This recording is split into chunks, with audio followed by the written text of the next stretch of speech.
My name is Edith. I am 43 years old. I work as a teacher at a girls' school. After my father died, I was alone. Then I met Ronald at a big hotel. He was 47 years old. He sat at a table and smiled at me. Ronald was kind, smart, and polite. He asked about my life. I told him I had no family, no friends. He listened. I was lonely, and I thought Ronald was a good man. We married 5 weeks after we first met. We were strangers in the town. Nobody knew us, and that made everything feel quick and simple. The same afternoon, we made wills for each other. I remember that day clearly. It felt like a dream at first. After our marriage, we moved into a rented house. I was shy. I did not make friends quickly. New people had moved into the house next door. I did not know them well. I liked my own life and my work. Sometimes I sat in the garden and read. Ronald did not like me to be alone there. He watched small things. He watched where I went. Ronald said he worried I might make friends with other women. He called them silly women. When I spoke to a neighbor, he did not like me to visit his office either. Ronald told me he was a partner in an engineering company and that he would travel a lot. I asked once to see his office. He looked at me with cold eyes and changed the subject. Ronald did not want me to know too much. At first, I did not notice everything. Ronald was clever at being gentle. He smiled. He liked to look at himself in the mirror. Later, I saw a photograph of Ronald in an old paper, and I understood how many times he had done this. I was not Ronald's first wife. He had been married 2 times before. I learned that each of his marriages had followed the same pattern. Ronald used a false name. He went to a holiday place where no one knew him. There he would meet a middle-aged woman who had money and no family. Ronald dated her until she was in love. Then he asked her to make a will in his favor, leaving her money, her house, everything to Ronald. Then I learned these women had accidents in their baths. Mary, Snorts, his first wife, had died in a bathroom in a house like ours. The police found nothing wrong. A reporter wrote, "Death in the middle of happiness," and printed pictures of Mary's wedding and funeral. Dorothy, Ronald's second wife, gave him more trouble. Her brother came to the funeral and asked hard questions about the money. There was a court case, but Ronald won, and the insurance company paid him all that had happened years before I met him. I did not know the truth at first. I only saw a good husband. Ronald spoke about our future. He called me smart and beautiful, and sometimes told me I was being foolish for thinking a man could love at first sight. I wanted to believe him. After a few months in our rented house, I began to feel uneasy. Ronald painted the bathroom, the only room we had painted in the house. He put up a little shelf over the bath for bottles and creams. Ronald fitted a small electric heater on the shelf. There was no electric point in the bathroom, but Ronald had found a way to connect it to a point just outside the door.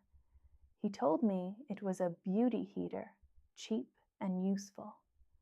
Ronald liked the bathroom to be perfect. I trusted him, and I let him do small things.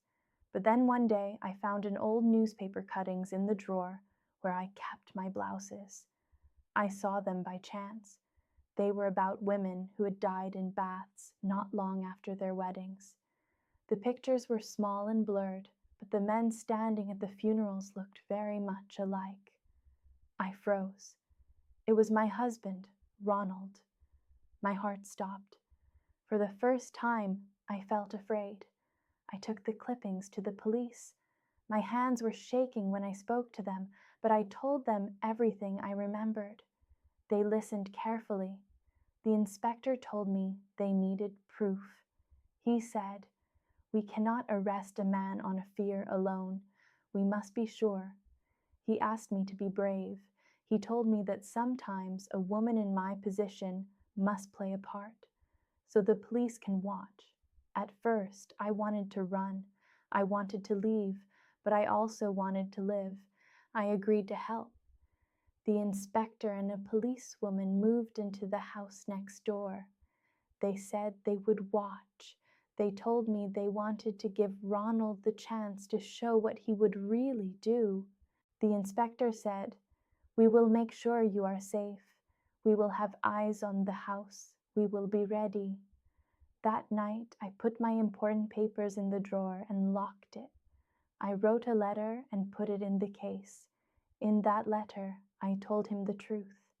I wrote, "Dear Ronald, if you ever read this, I am afraid it will be a terrible shock to you. I know the truth now. When you asked me to make my will, I began to worry. When you changed the bathroom, I acted quickly. I knew what you planned for me. I went to the police. The new people next door are not husband and wife. They are a police inspector and a policewoman. The policewoman showed me an old newspaper pieces about women who died in Bath soon after marriage. I could recognize you in those photographs. The inspector told me they are looking for the man. He said he needed proof. He asked me to play my part.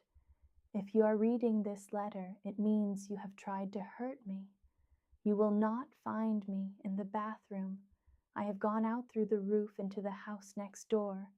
The police is waiting for you. I am not your victim. I am safe now. I was stupid to marry you, but not quite as stupid as you think. Yours, Edith." I folded the letter and I put it in an envelope. I planned the rest with the inspector. He told me the time to go out on the roof. He told me where the ladder would be. He told me the police would be ready when Ronald opened my drawer and read that letter. The day came. Ronald had bought a bottle of liquid and told me it was expensive and good for the skin. Ronald poured it into the water. He said, "Hurry up, dear. The bubbles don't last." Ronald wanted me to lock the door. He wanted me in the bath. I climbed the ladder in the garden. I wanted him to see me there. Ronald said, "What are you doing there, dear?" I said, "Just a small job before my bath." Ronald laughed. I went in and locked the door. The water was warm. The bubbles smelled of roses. I lay down in the bath and pretended to relax. I could hear Ronald moving outside. He pulled the handle of the electricity switch to turn the power off so the heater would fall. I heard the heater click and then a loud noise in the kitchen. The house went quiet. For a moment I felt trapped, but I kept very still. The inspector had told me to wait. He told me not to panic because Ronald must be given the chance to show what he would do. Ronald did exactly as the inspector expected. He waited. Then he walked into the bedroom. He opened the drawer where I kept my papers. He found out my letter and the savings book. Ronald opened the savings book.